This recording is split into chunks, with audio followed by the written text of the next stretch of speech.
So whenever I start designing, I think really, really, really big. Because I think it's important for us as designers to think about the impact that we have and what we create. So I always start by asking myself, is what I'm doing right now solving something for a lot of people? And by doing that, I found it the easiest to just think about what are like the main global problems today that I find interesting and that I find worthwhile to pursue. Because there are many, but obviously we can't focus on them all. So I was just kind of curious to ask people in the room if anyone else thinks this way, and if so, like, what is it that you are really passionate about, like, working to solve right now? For me, it's working with the environment. I'm like a vegetarian because of the environment. Like, that's why I ordered vegan pizza right now. I also think it's really important to think about ways that will bring people together. So the migration crisis right now is very, very dear to my heart as well. These are some examples of these friends company of mine called Impact Tech. They work with companies who do social good because they think that it can be very profitable to do things that are great for a lot of people. And they're focusing on technology because that scales really, really well. And that's one of the reasons why I ventured into technology.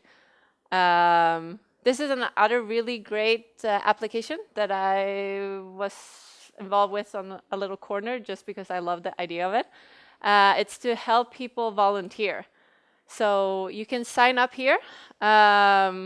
You can volunteer here to go house building, pet cleaning, or like whatever it is. And you can see other volunteers that have joined, and then you can join yourself. So it's more like uniting the organizations with the people who wants to volunteer. And I see this should be brought to Sweden because I think there's a lot of people here who wants to volunteer, but it's hard to know how to. I also think a lot about system design. I had to go to the hospital in Sweden a month ago, and I was just mortified by that entire process of going to the hospital here. First of all, you have to call in, and to me, that's quite ridiculous to do in 2016. I have to call in, sit in line as number 37, and then we might take your call. And I was like, if I was really, really sick, that's not really something that I would want to do. I show up. They ask me if I have my högkostnadskort, my high expense card. And my response was kind of, well, can't you just look up, using my personal number to find that? But no, you had to have your physical cards. Like, whatever, like, don't need that. I had a third problem, which was they couldn't organize my hospital record. So I had a time booked at a private hospital and I had a time booked at a public hospital. And then I had to call, cancel it. And so I was just mortified by this whole experience, by how we're not more digital in Sweden. So I think it's interesting in that sense to think about the system design and how it affects all people, because everything can be combined in so many interesting ways. And when you take that bigger picture to think about it, I think you can see a lot of cool stuff. I was at an Uber hackathon 2 weeks ago, where we were asked to design something that would create a smarter city. And I thought that was kind of interesting because it kind of gave away what Uber is doing right now.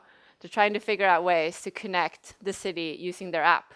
So what we did, we started looking at how we could create public spaces that would evoke emotions in people, and to do it in a very smart, randomized way to bring people together. And we wanted to do it to connect otherwise separated individuals, and we wanted to do it by making use of those public places. And one way we saw it was it's a very high barrier to hosting events. So we wanted to break that down. So what we did, we created this party app that was like at 7:13 every day. You would get a notification that would tell you this is the time when the party is going to start. During the day, you have to say if you're in or if you're out. And then if you're in, you provide the song that you want. So that will be like the vibe that's like added to the event. And then we would look at the different characteristics of those songs and match it based on the people. And then we would find a location that was like the mix of where they were. So if someone liked hip hop was over there, someone liked R&B was over here, and another person liked hip hop, another person who liked hip hop, then we would say, this is where you all meet because that's where the mean of those people are located. This is the countdown to the event itself. And then if you tap here, you can feel like the vibe of the party. So you can hear what the actual song is right now, depending on who responds. And whoever else responds, then it would change. People get a notification at 7:13. You get told where to go, and then you get an aggregated playlist that will change depending on who will show up. So this is like the different music styles. Another thing I think is really important to think about as a UX designer is to design for good. This is a picture that I took when I was down in Greece because I volunteered at the island of Lesbos in January. And for those of you who don't know, that's where the refugees come after their boat ride that they've taken over the Atlantic. And I went down there mainly because I myself am very involved in this issue, and I wanted to see firsthand what it looks like. And for all of you who work in design, you probably recognize that. You want to get firsthand observation of whatever it is that you're doing to understand the problem better. So some of the surprising things that I found was that there are not only Syrian refugees fleeing their countries and like across the Mediterranean. There's like a lot of people who need a lot of help. So on the island you have the like Romani people who were exchanging money with the Syrian refugees to get like a good exchange rate so they could feed themselves. You had like the Pakistani who were fleeing to get like a better social life, like the European dream, if you want to call it that. And then you had the Moroccans who were going over as well because of poverty. But the Moroccans were stuck on the island, so they couldn't continue into the EU. So they were just kind of moving around there, which was very sad. And then you had the Syrians who were mostly families who were coming and then trying to get transported away. This is an app that we made at Crunchfish. It's using our touchless technology. And we used a lot of different feedback here, and it's very particularly like designed to be very interactive and very fun, because we wanted to use this at different conferences. So here, the picture that you see, this was at South by Southwest. It's an amazing conference in Austin. They divided up into different parts, so we were there for the interactive parts. So if you ever want to go to a conference and get really, really inspired, then I would definitely go to South by. But here, we wanted to put this on an iPad because it's a bigger screen than an iPhone. So it will be more approachable to go up. We took the biggest iPad we could find to get the biggest screen possible. The icons are deliberately super big and very colorful. These are Crunchfish colors that we used. These wiggle a little bit, so people will come closer and like try to interact with it.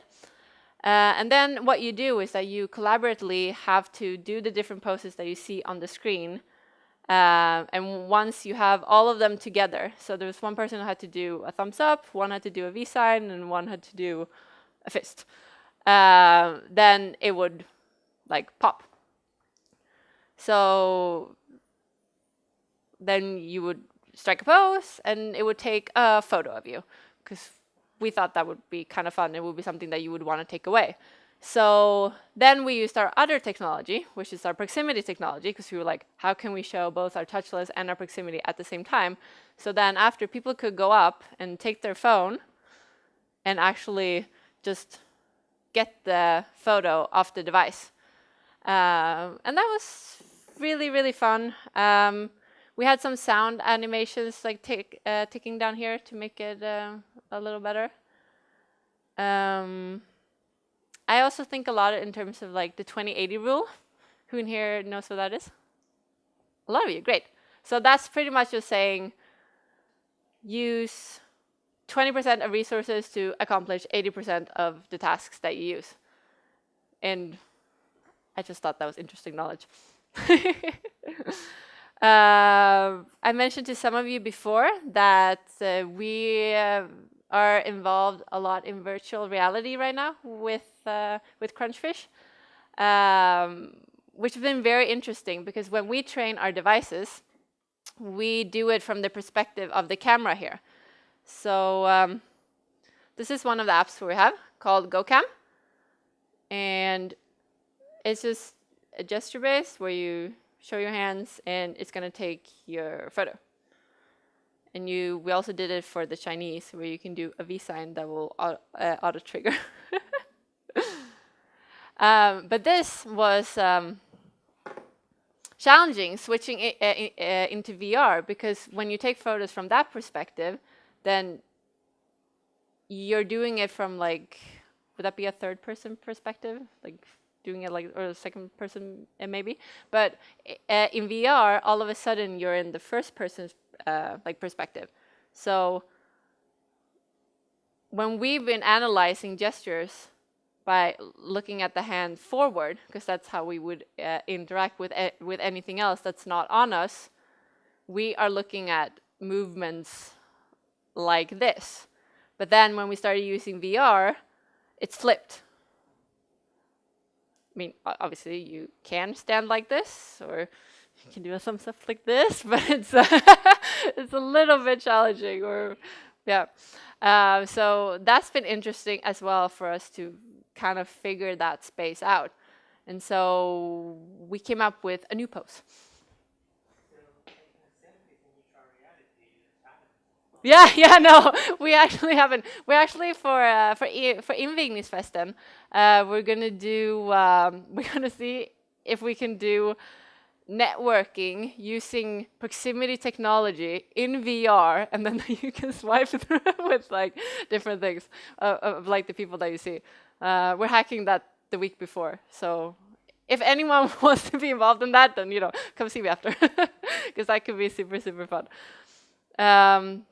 This is a new post that we've done. It's like the highlight post, and it's just to like highlight different information. So this example I'm going to show you, it's for a menu where you would just move up your gesture like this and like navigate around. Because we found like using this gesture, it was like too big of an area. So we wanted to limit it down more so you could pinch and this is the area that I want to interact with. That's also one of the challenges with touchless design, because you have to have a point when you start it or end it, because the camera needs to know when you want to do something. And that's also true like within VR, because maybe you're moving around and you don't have the intention of actually triggering something. So it's like trying to figure that out. So what we did here was like, you hold up your hand, and then you would move around here. And select. Another example would be you would move up and down, where you would just go here and then select. And then we had a conversation about VR, where we started talking about how ugly the headsets were and like how we could make them a little bit more fun. So we started putting googly eyes on them, and we started putting stickers on them and logos. We had bunny ears on them. And then we started thinking, well, what's going to be like the next step beyond VR? And I don't know how many of you that are looking into trends in like bioengineering and like how you can form your body, how we can like live longer, and like how we can travel to space, and like the implication that's gonna have on us. But it seems quite likely that we're gonna get eyes or maybe eye lenses that will show us that world. And so we were thinking you're probably going to have to replace your actual eyes with these techie eyes that will give you this like virtual reality world. And I was thinking that maybe if I didn't have my goggles on, then what would I do? Maybe I would close my eyes, and then I would start the interaction by like raising my eyebrows, and then I would see this like virtual world and be able to move around. Things like that. Not happening anytime soon, but we were also talking about haptic fingertips, because when you're in this virtual world, you're very disclosed from everything else around you. You really are in your own little bubble. So they've started to like design this little space at the bottom so you can actually see your feet, just so you can get some interaction with the actual world like nearby.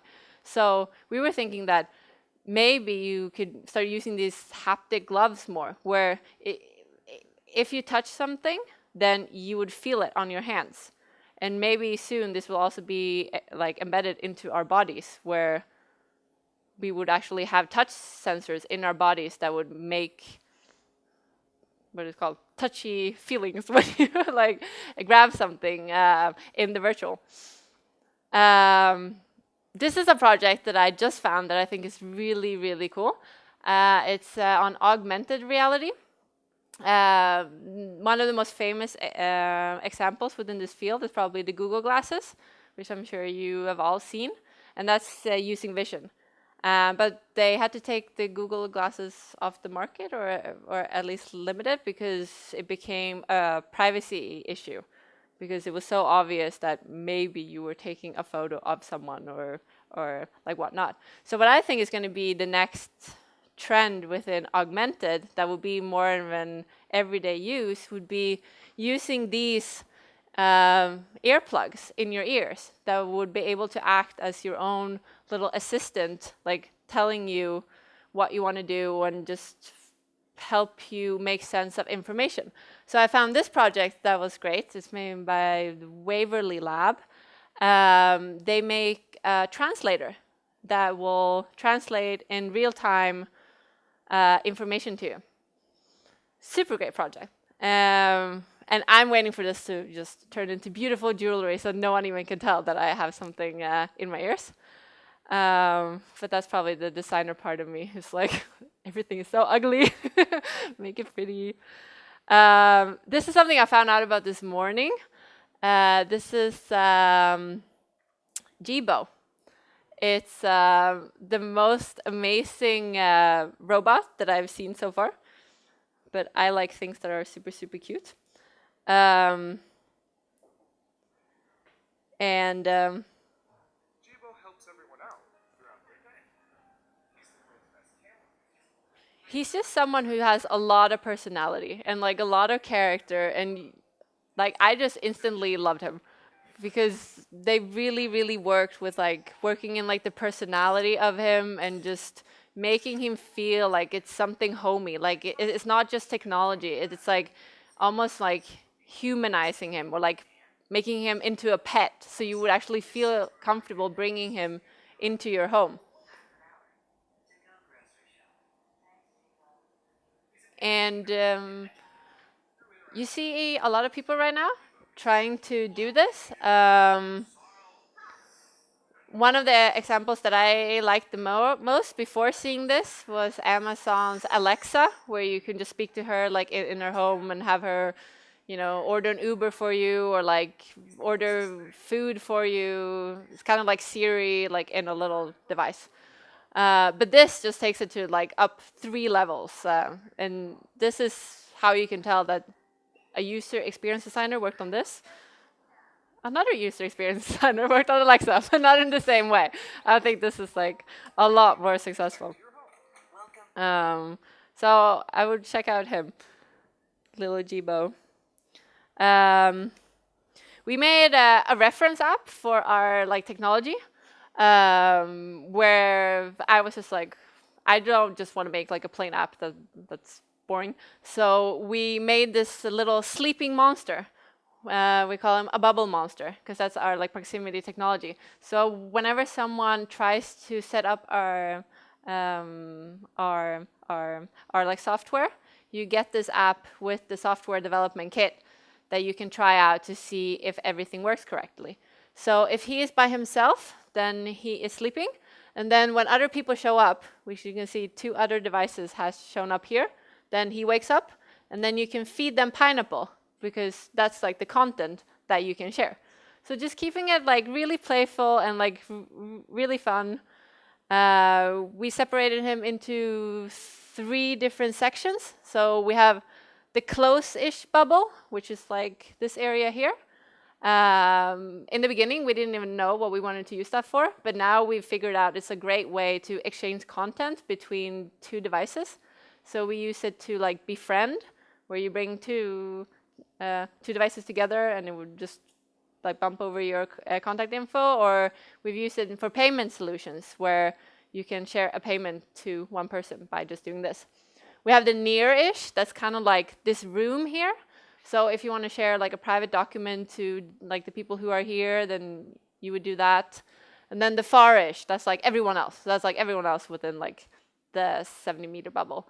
And there are different ways to use this as well. We've thought about it in like a retail perspective, where like you walk into a store and then you're in the far-ish bubble, and maybe you get some kind of notification there just saying, hi, like great to see you, like coming to the store.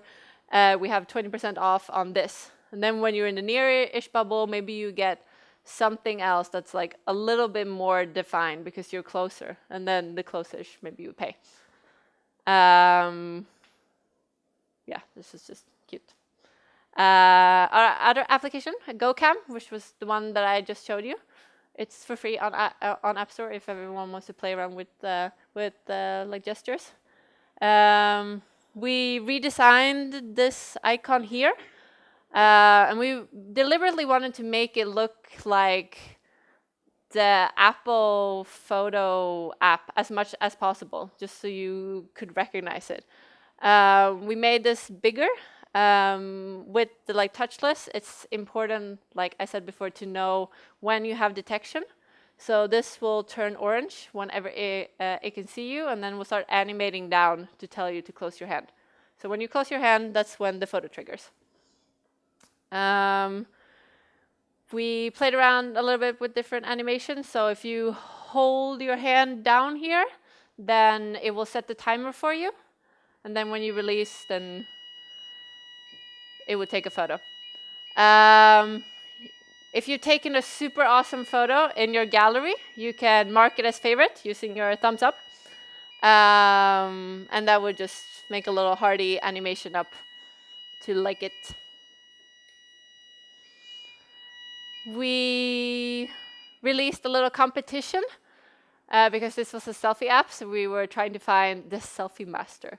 So we were, on April 1st, we told people that whoever made the best photo could be hired to be a professional selfie maker all day.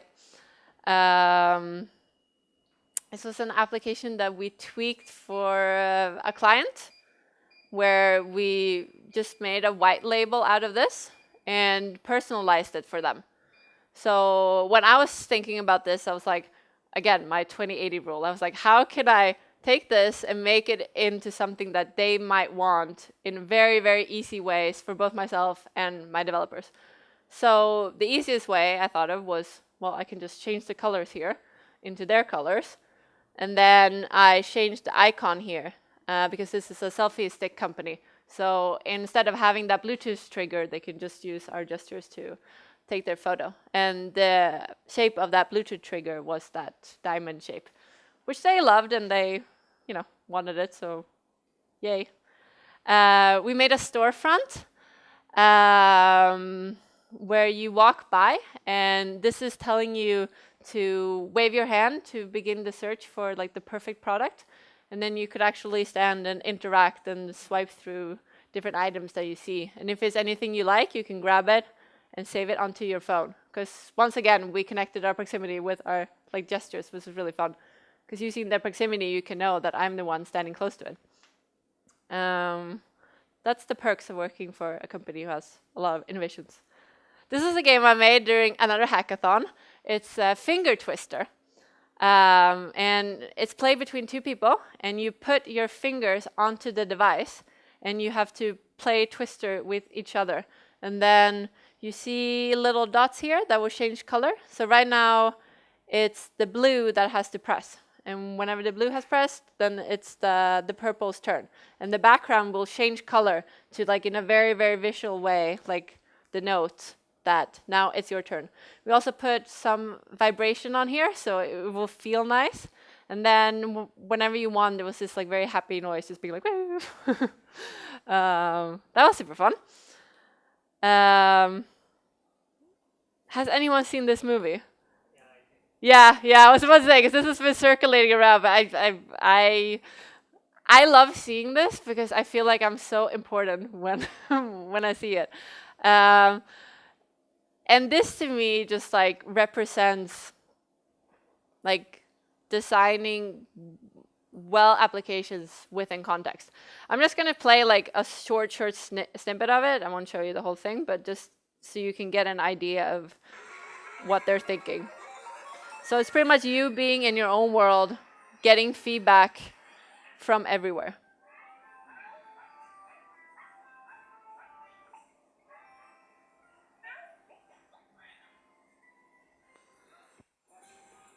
I feel like this is not the most horrible part. Hoy te ves hermoso. ¿Estás estrenando zapatos? Ya lo arreglaron. Tengo que seguir Yeah, I will send that out later so you can watch it. But just like think, because this is obviously not how we want to see the world in the future. Like this is nightmare future in my mind. I actually don't even think that we're gonna want to look at screens at all. I think it's going to be very non-obtrusive. It's going to be objects that don't even have screens, and they're going to react to us in different ways. Not saying that all screens are going to go, but it's really going to be a lot more automated and a lot more like contextual. Not this. Oh yeah, this was my app. Did anyone download it? I'm going to check. I'm very excited about it. Huh? I know. We might actually do the VR networking for Android. Yeah, to, compensate. Yeah, so you can come and network. But anyway, this is an app that we've been working with for our proximity solution. We wrote it as a little story, just to make it a little bit more engaging for other people to understand it. So we like to think that everyone cartwheels through life with the desire to accomplish certain things. This is your own profile, and you can think out loud to share a message to everyone. And that everyone meets people on a daily basis who also carry dreams, needs, advice, or friendship. This is kind of what we picture that people would want to share with each other. This is a very dynamic feed that will move as people come in and out, and also how they move relative to you. So here is like something that you could say to other people and someone else who's here. Our developer loves regler. You will see. And then let's just say that there's a form of magic that makes everyone within sight aware. And that's the technology that we've put in. A hidden force that allows others to get to know you and your intentions for being here. This was the mini bubble that I was talking about before, where if you bring two phones together, then it would automatically exchange contact info. We thought that was a pretty sweet interaction. This is another example of something we've done. A bubble music. It will auto-generate everyone's music taste and just have everyone influence the same playlist at once without you having to do anything at all. You can just leave your phone in your pocket and you have the host device take care of that for you. We made a retail example. Walking into a store could know that you are there. If you have your own like device, then maybe you can have someone pick up that like listed item that you've had and bring it out for you, so you don't have to wait to go into the fitting room, because that's one of my main frustrations and probably why I don't ever go shopping. This is something I did while at Parsons. That was super fun. We did a scented day where we invited in a bunch of people and talked about smells. So our task was to come up with something that would engage the audience. And the event was between 10 and 6 in the evening. So we wanted to do something that would continue through the entire day. But what's tricky about scent is that it stays. Like, it has a time duration, and it kind of occupies the entire space, which you probably can't figure out. So you have to think about how you encapsulate it and how you control that diffusion. But then we still wanted it to happen at many points like during the day. And then you also become numb when you use it a lot. So if you sensed a bad smell for a while, maybe after like 1 minute, you won't be able to smell it again. So we use scent to get you reminded of the different times of the day. So we created a scent watch. So at 10, you would smell newspaper. And then at 11, you would smell, I think it was like electronics, because then we figured like people would be working. At 1, you would smell, I'm trying to remember what we did. That was lunch. Yeah, it was lunch. At 1, it would be coffee, because then it was like, or 2 was probably coffee. And then at the end, bear in mind, we were students. We were like, we want to create a sex scent. So we left them with that in a little balloon that they would leave with. And that we got to work with this perfume lab and just combine like everything that we like imagined sex would be. So we were like, it would be maybe like nail polish and like bed sheets and like sweat and and it was actually a nice one. It turned out well. And the New York Times loved it and wrote about it. I also think a lot about like data design. I talked myself out of having macroeconomics and instead did an independent study with one of my professors, so just tracking the interactions of people and how they move in space. And I think this is a really, really interesting field to either be in or to at least be aware of as like a UX designer. Because a lot of stuff we do is data driven, and the more you can involve data in your process, the better it will probably be. And also with this, like looking at just how to make sense out of the data. You probably all know of like Watson and like how to just aggregate data and make it more useful. So for this app that we made here, like now everyone is, not just people, like everyone is just in this feed, but what I would think would be really interesting, especially if you have a ton of people, is making sense of who is here. So maybe you can see, there's like 3 developers here, or maybe there's like 2 people who work for this company, or whatever groupings or like the filtering that you may want to do. I did another project that was like a driver's license app. And getting your driver's license is pretty boring. So we thought about a way to like gamify it, where you would play 2 against 2, trying to answer like the most questions correctly, and then you would move up this little feed here and get points like the more you scored. So here you have 2 people competing against each other, and you can see he won here, he lost. Very, very fun. So add gamification wherever you can, especially when it's education. This was something that I found the other day. It's the generative design. and it's looking into our roles as UX designers in the future. Because whenever machines become smarter, they're going to be able to do tasks for us that are pretty routine. So when I read this, I was like, oh wow, what's that going to mean for me? Like making designs and making everything pixel perfect and like whatnot. But that's probably not going to be what I do in 10 years. Because we're going to have computers that will be able to like generate like thousands and thousands of like different designs for us. And our task will be more to set, these are like the parameters for what I want to make, and then give the system input and feedback until you reach a solution that you like. So you're more going to become like curators and like mentors of that. Very cool. Look into this field as well. I heard during the talk this morning, they were saying that doctors are going to be replaced by machines, but nurses are not. Because nurses have the whole like emotional intelligence, and that's a lot harder for like machines to learn.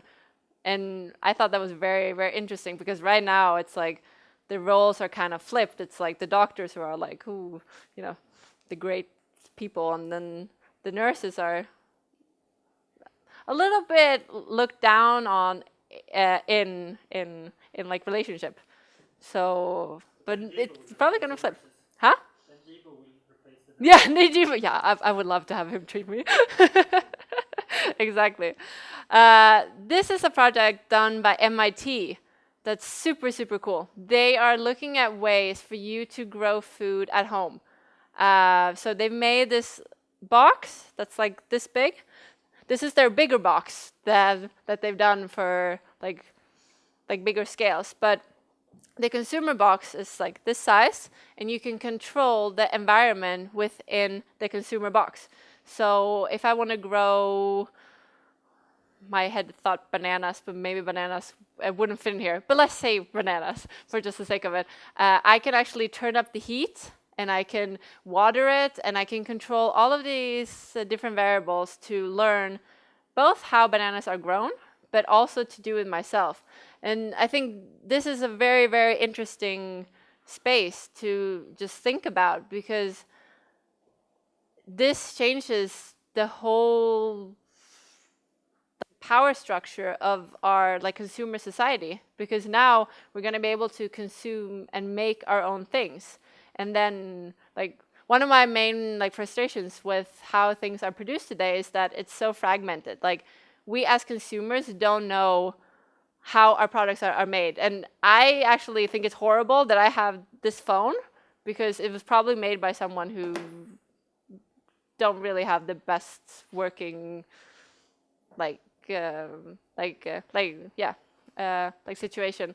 And I'm very conscious in like the actions that I take and what I buy. So I want to know how my things are like produced. So whenever we have like our own 3D printers or like whatever we have that can make our own things, it's going to be really, really fascinating. So this product's super cool.